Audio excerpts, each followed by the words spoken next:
Yeah. No, To Africa now, where a historic climate summit is taking place in Kenya. Nairobi is hosting delegates from across the African continent.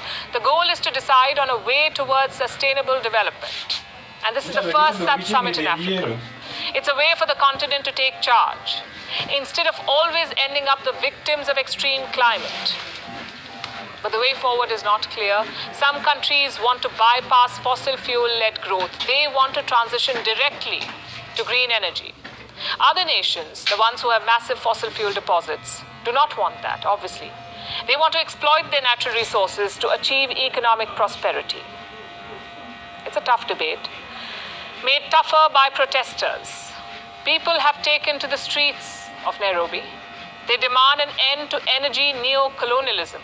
They say Africa's resources should be used to uplift the continent and not as a safety net for the polluting activities of the developing world.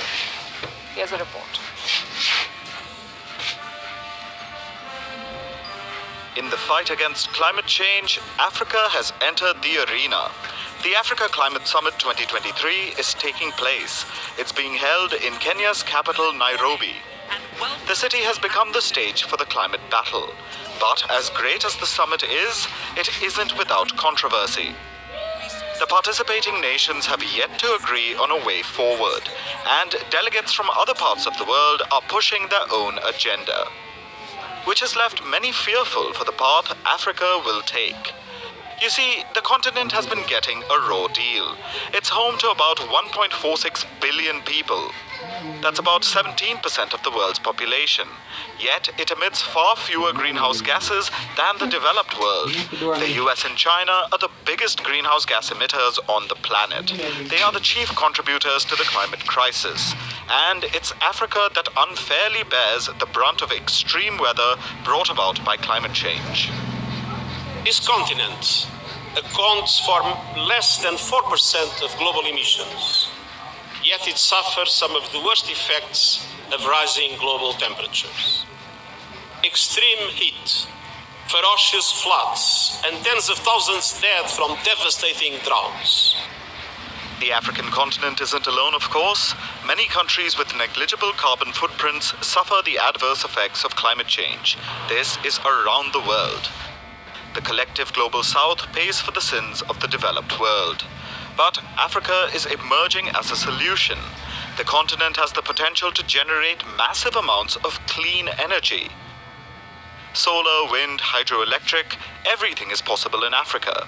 And some African countries have been harnessing these green sources. It is quite incredible, significant, that Kenya is now at about 91% renewable, and by 2025 anticipates being at about 95+% renewable.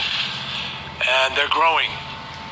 So I think that it's clear that this will be a proving and a testing ground in these next few years for what's possible.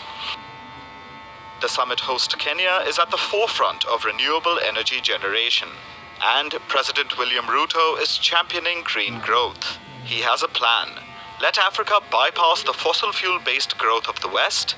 Instead, the continent should move directly to clean energy, develop that capacity, and then sell it to the rest of the world. Not just energy, but carbon credits. The restoration and expansion of Africa's natural carbon sinks are not just an environmental imperative. In fact, they are an unparalleled economic gold mine. Carbon credits are almost a transfer of responsibility. A polluting country can continue polluting if it buys carbon credits. It can pay green countries for their share of pollution capacity. This way, greenhouse gases don't really get reduced, they just don't increase. It's better than nothing, but not ideal. However, the system has the potential to enrich green countries, which is what Ruto wants to do. And there are backers for this. Yesterday, the UAE pledged to buy $450 million worth of carbon credits. Other nations like the UK and Germany are planning debt swaps and green projects. Here's what the EU said.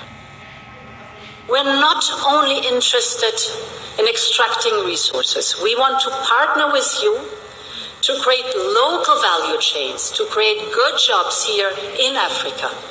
We want to share European technology with you. We want to invest in skills for local workers. This is crucial for the young people.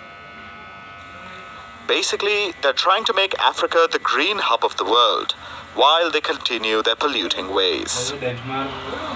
On the other side of the debate are African countries with fossil fuel deposits of their own. Nigeria, Niger, Senegal all have oil. They want to use it to enrich their people, like some of the Arab states have managed to do. There are some African nations who have done this, like Gabon, which is both an oil exporter and a very green country. It has a massive amount of forest cover, a potential way to earn millions in carbon credits. But the recent coup there has shown that this wealth wasn't distributed among the people. Gabon's natural resources were exploited, but not everyone benefited. So some climate activists are against both the plans. They want green energy production, but only for Africa's benefit. 94% We are here to demand that Africa's energy system must be decolonized. It must be brought out of the hands of the corporates. We want renewable energy now. We want sustainable energy in Africa now. Africa is capable of clean energy and driving sustainable change towards a better future. The protesters want climate justice. They want climate neocolonization to end.